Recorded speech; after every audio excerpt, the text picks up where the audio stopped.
NA 121 Lahore नून league का ticket Fayaz Sadiq को मिलेगा या रुहेल असगर को? मामला हल ना हो सका। बात करेंगे जियो न्यूज लाहौर के ब्यूरो चीफ रईस अंसारी साहब से। रईस अंसारी साहब, इन दोनों रहनुमाओं की पार्टी कायद से मुलाकात भी हुई है, तो क्या कोई मामला तय नहीं पाए? भी थे, मरियम नवाज भी थी, इसाक डार भी थे और उन्होंने रुहेल असगर और अयाज सादिक का मौक़िफ़ सुना है। रुहेल असगर ने ये कहा कि 1970 में उनके वालिद साहब ने यहाँ से इलेक्शन लड़ा था, ये उनका हल्का है, वो यहाँ इलेक्शन लड़ना चाहते हैं। तो इस पर उन्होंने ये भी कहा कि वो NA 120 में इसलिए नहीं जाते कि वहाँ उनके कोई खानदान के पुराने जो है ना मुखालिफ रहते हैं।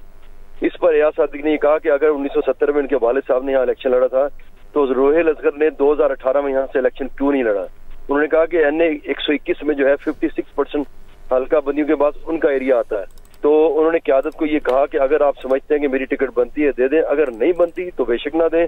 और उन्होंने जो